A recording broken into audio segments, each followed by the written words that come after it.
जय भीम। मैं शालिनी आनंद सम्यक टीवी 24 से। आज हमारे साथ उपस्थित हैं धीरेन्द्र प्रताप जी, जो एक बहुजन योद्धा है, जो लगातार बहुजन आंदोलन को 14 सालों से लगातार बहुजन आंदोलन में अपनी जो भूमिका निभा रहे हैं और बहुजन उत्पीड़न पर लगातार वो आवाज़ उठा रहे हैं और कई बार बहुजन आंदोलन में कई बार जेल भी गए हुए हैं और ये पूर्वांचल सेना के अध्यक्ष हैं। तो और ये एक मुख्य भूमिका निभा रहे हैं क्योंकि उत्तर प्रदेश में ये बुद्धा लैंड एक अलग राज्य बनाने की मांग भी कर रहे हैं सरकार से। तो मैं धीरेन्द्र जी से बात करूंगी इसी टॉपिक पर कि वो उत्तर प्रदेश में जो अलग बुद्धा लैंड है इसकी मांग वो क्यों कर रहे हैं। तो धीरेन्द्र जी, आपका स्वागत है हमारे चैनल पर। पहले आप अपने बारे में बताएं। पहले मेरा नाम तो बता ही चुका है आपने, धीरेन्द्र प्रताप। 2006 से मैं पूर्वांचल सेना संगठन के माध्यम से काम कर रहा हूं और हम लोगों का एक स्लोगन है कि जातिवाद, भ्रष्टाचार, गरीबी, बेरोजगारी मुक्त विकसित बुद्धा लैंड राज्य का निर्माण। हम लोगों का जो उत्तर प्रदेश है वो बड़ी आबादी वाला प्रदेश, इस समय 22 करोड़ आबादी है और इस 22 करोड़ में से जो 8 करोड़ आबादी को निकाल करके हम एक नया राज्य बनाने की मांग कर रहे हैं और इस राज्य को हम एक आदर्श राज्य बनाना चाहते हैं जहां जातिवाद नहीं होगा, भ्रष्टाचार नहीं होगा, बेरोजगारी नहीं होगी, भुखमरी नहीं होगी, समता, स्वतंत्रता, न्याय और बंधुता को पूरा लागू किया जाएगा।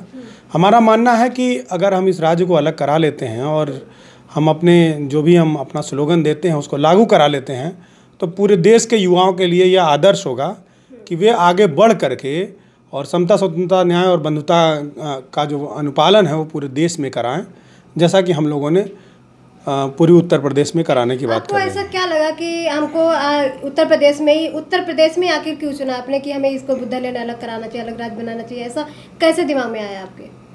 नहीं, देखिए, जो हमारा जो उत्तर प्रदेश है ये पहले अलग अलग था। ये आगरा और अवध के रूप में अलग अलग था। अंग्रेजों ने इसको यूनाइटेड प्रोविंसेस बनाया, संयुक्त राज्य बनाया।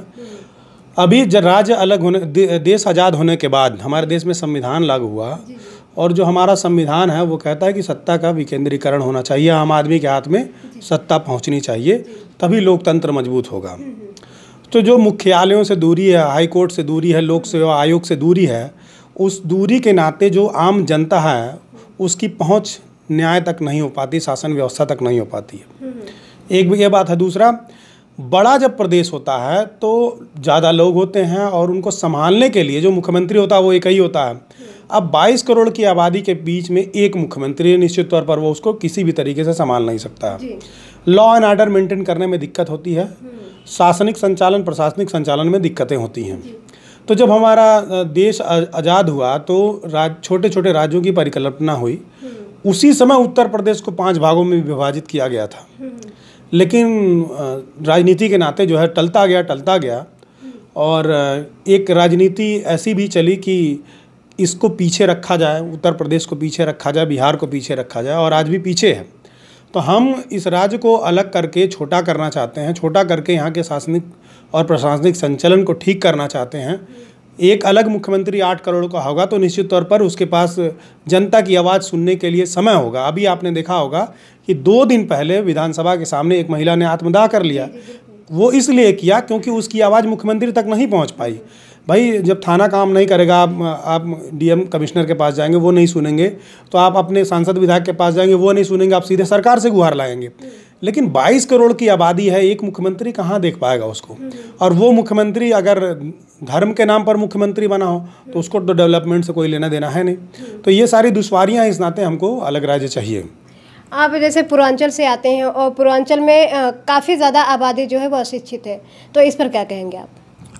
देखिए, ये एक बड़ी साजिश है और इसको विस्तार से भी समझने की ज़रूरत है, लेकिन संक्षेप में मैं आपको बता दूं कि जब जब दुनिया को दिशा निर्देश की आवश्यकता हुई है, सामाजिक आंदोलनों की आवश्यकता हुई है, तब तब इस क्षेत्र ने अब भूमिका निभाई है। तथागत बुद्ध भी इसी क्रम से यहाँ से निकले थे। यही क्षेत्र है जहाँ से बुद्ध निकले थे। कबीर, महान संत कबीर का परिनिर्वाण भी वहीं पर हुआ है। तो ऐसे जगह को अगर अशिक्षित रखा गया है तो उसके पीछे साजिशें हैं।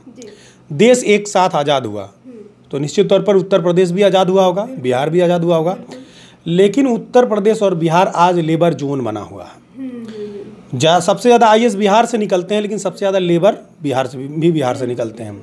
उत्तर प्रदेश में जो पूर्वी हिस्सा है, पूर्वांचल जिसको कहते हैं हम लोग, और जिसको हम लोग बुद्धालैंड राज्य बनाने की मांग कर रहे हैं, वहाँ पे सबसे ज़्यादा लेबर निकल रहे हैं आजकल। वो साजिश क्यों है? क्योंकि यह बुद्ध का क्षेत्र है। बुद्ध यहीं से लुम्बिनी में जन्मे, महाराजगंज में उनका ननिहाल है, कुशीनगर में उनका परिनिर्वाण हुआ, बोध गया में उनको सारनाथ में उन्होंने अपना पहला उपदेश दिया। और बिहार को देखें तो उनका कर्मस्थली है, एक बुद्ध की जन्मस्थली और एक बुद्ध की कर्मस्थली, और इन दोनों को साजिशन पीछे रखा गया है। अपराध का गढ़ बनाया गया, माफियावाद का गढ़ बनाया गया है, लेबर जोन बनाया गया हुआ। अभी सड़क पर चलने वाले जितने मजदूर हैं, आप उनमें से सवाल पूछिएगा तो ज़्यादातर यूपी और बिहार, और कौन से यूपी, पूर्वांचल और बिहार के लोग मिले। क्यों? ऐसा क्यों भाई? जब पूरा देश एक साथ आज़ाद हुआ तो एक ही क्षेत्र के लोग सबसे ज़्यादा अशिक्षित हैं, सबसे ज़्यादा मजदूर हैं। ऐसा क्यों है? यह एक सोची समझी साजिश है। इस साजिश के तहत इस क्षेत्र के लोगों को हमेशा से केवल रोजी रोटी कमाने तक ही सीमित रखा गया है कि वो अपनी जो सांस्कृतिक विरासत है उस पर न चर्चा कर पाएँ, जो उनका इतिहास है उसको न कर पाएँ। अभी भंते सुमित्र रत्नथेरा जी हैं, वो अभी संत कबीर नगर गए थे। वहाँ पर जहाँ पर भगवान बुद्ध ने अपना बाल कटवाया था और चिवर धारण किया था, वो जगह उपेक्षित है, उसको कब्जा कर रखा मनुवादियों ने। तो उस जगह पर वहाँ के लोगों की नज़र क्यों नहीं पड़ रही है? इस नाते नहीं पड़ पा रही है क्योंकि लोग रोजी रोटी कमाने में ही बिजी हैं, अपनी संस्कृति विरासत को बचाने के लिए उनके पास समझने के लिए समय ही नहीं है। तो ये एक साजिश है पूर्वांचल और बिहार को लेबर जोन बनाए रखने की, और इसी साजिश के खिलाफ हम बुद्धालैंड राज्य की मांग कर रहे हैं। लखनऊ में बैठी सरकार के भरोसे हम उस क्षेत्र का विकास नहीं कर सकते हैं। वहाँ का न तो सांस्कृतिक विरासतों का विकास हुआ, न ऐतिहासिक विरासतों का विकास हुआ, बल्कि इसके विपरीत पूरे दुनिया में कि वो माफियावाद का गढ़ है, वहाँ लड़कियों का रेप ज़्यादा होता है, इस बात का प्रचार किया जाता है। और इसी बात का प्रचार करके पूरे दुनिया के जितने बौद्धिस्ट हैं उनको कुशीनगर आने से रोका जाता है। भाई कोई भी टूरिस्ट अगर आपके देश में आएगा तो पहले वो इंटरनेट पे सर्च करेगा, और इंटरनेट पे सर्च करेगा तो देखा वहाँ माफियावाद का गढ़ है। वो क्यों आएगा भाई? आप कुशीनगर में एक इंटरनेशनल एयरपोर्ट नहीं बना पाए, जिसकी नींव बहन जी ने डाला था, अभी तक नहीं बन पाया। वो मूर्त रूप ढंग से रोड नहीं दे पाए, सड़कें नहीं दे पाए हैं, जो विदेशी यात्री उनके लिए समुचित व्यवस्था नहीं कर पाए हैं। तो ये साजिश है उसको पिछड़ा बनाए रखने की, और इसी साजिश के खिलाफ हम राज्य को अलग कराना चाहते हैं और बुद्धालैंड उसका नाम रखना चाहते हैं। क्योंकि जब बुद्ध के नाम से उस क्षेत्र का नाम रखा जाएगा तो निश्चित तौर पर जो बौद्ध विरासतें हैं उसका डेवलपमेंट होगा, वहाँ पर एक पर्यटन उद्योग के रूप में एक सशक्त उद्योग खड़ा होगा, उससे लोगों को रोज़गार मिलेगा, और ये जो दिल्ली मुंबई की सड़कों पर जा कर के हमारे लोग धक्के खा रहे हैं उससे लोगों को छुटकारा मिलेगा। जैसा कि धीरेन जी, मैंने सुना है कि आप कई बार जेल भी गए हुए हैं, तो ऐसे क्या था या किस आंदोलन के तहत आप जेल गए हुए हैं? ऐसा क्या कारण थे? देखिए, जो भी आपने देखिए बिहार देख लीजिए या पूर्वांचल देख लीजिए, ये एक तरह से जातिवाद का गढ़ है। तो यहाँ पर उत्पीड़न की घटनाएं होती रहती हैं, और जो बहुजन समाज है वो कम खाता है, कम में रख लेता है, लेकिन स्वाभिमान उसको चाहिए, स्वाभिमान की लड़ाई उसको लड़नी रहती है। तो ये कारण है कि वहाँ पर जो जातीय संघर्ष बहुत ज़्यादा है, होता रहता है। तो ये जो जाति के नाम पर उत्पीड़न होते हैं उस पर मुखर होकर के बोलना। दूसरा, जो हमारा पिछड़ापन है, इस पिछड़ेपन को सरकारें साजिशन जारी रखना चाहती हैं, तो उसको लेकर के हमारे आंदोलन होते रहते हैं। तो हम उसको लेकर के जब भी आंदोलन करते हैं तो सरकार को अच्छा नहीं लगता, तो हमको जेल जाना पड़ता है। जी, आपको क्या लगता है कि इस देश में कभी भी जिस तरह से उत्पीड़न बढ़ रहा है, लगातार चलता आ रहा है, शुरू से लेकर अभी तक, मतलब बहुजनों का उत्पीड़न हो रहा है, तो आपको क्या लगता है कि इस देश में बहुजनों का भी हुक्मरान हो सकता है?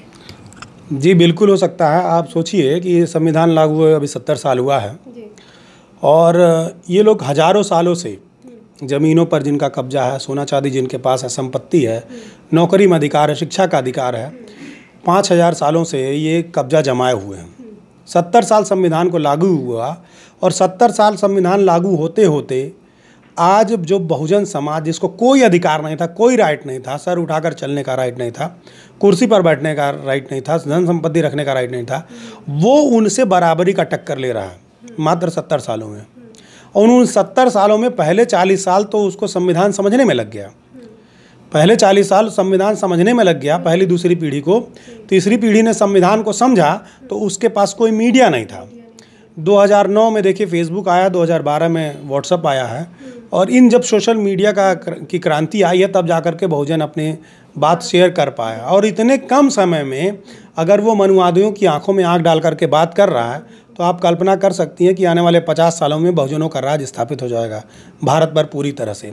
और इसीलिए मैं जितने भी मनुवादी हैं या जो भी सवर्ण लोग हैं उनसे मैं बार बार कहता हूँ कि अभी बहुजन समाज आपसे समानता की बात कर रहा है। वो ये नहीं कह रहा है कि हम आपसे छुआछूत करेंगे, वो ये नहीं कह रहा है कि तुम मुझसे नीचे रहो या तुम मुझसे नीची जाति के हो। वो बराबरी की बात कर रहा है, वो भी उतनी बराबरी की बात कर रहा है जितने का वो हकदार है।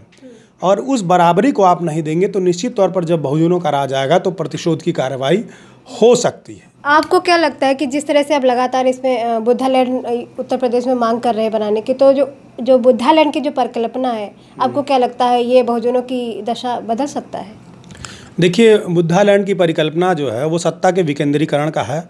लोकतंत्र को पूर्ण रूप से अच्छी तरीके से लागू करने की परिकल्पना है। आम आदमी तक सत्ता की पहुंच पहचाने की परिकल्पना है। तो निश्चित तौर पर जब बुद्धा लैंड राज्य अलग होगा, उसके अगर बुद्धा लैंड राज्य अलग होगा तो और भी छोटे राज्य बनेंगे, तो आम आदमी की पहुंच सरकार कर शासन सत्ता तक पहुंचेगी तो सहूलियत होगी, तो उससे समाज को लाभ होगा और सबको लाभ मिलेगा। ऐसा ही नहीं कि सिर्फ बहुजनों का कल्याण होगा, सबका कल्याण होगा। तो ये थे हमारे साथ धीरेन जी, जो लगातार उत्तर प्रदेश में जो एक सबसे बड़ा राज्य है, तो उसमें एक अलग राज्य बुद्धा लैंड जिसका नाम दिया है इन्होंने, क्योंकि यहाँ पे बुद्ध के जो शुरुआत हुई थी तथागत गौतम बुद्ध यहीं से थे, इसलिए ये उनका नाम बुद्धा लैंड दिया है। और यहाँ पर लगातार वो सरकार से बुद्धा लैंड बनाने की मांग कर रहे हैं। और धीरेन जी लगातार बहुजन उत्पीड़न पर आवाज़ उठा रहे हैं, बहुजन आंदोलन पर लगातार वो अपना कार्य कर रहे हैं। और ये एक ऐसे योद्धा है, ऐसे युवा है जो अपना पूरा जीवन बहुजन समाज के लिए समर्पित कर रहे हैं। तो बहुत बहुत धन्यवाद आपका धीरेन जी। देखते रहिए हमारे साथ सम्यक टीवी 24। ऐसे ही और खबरों के लिए हमारे साथ जुड़े रहिए। शालिनी को दीजिए इजाज़त।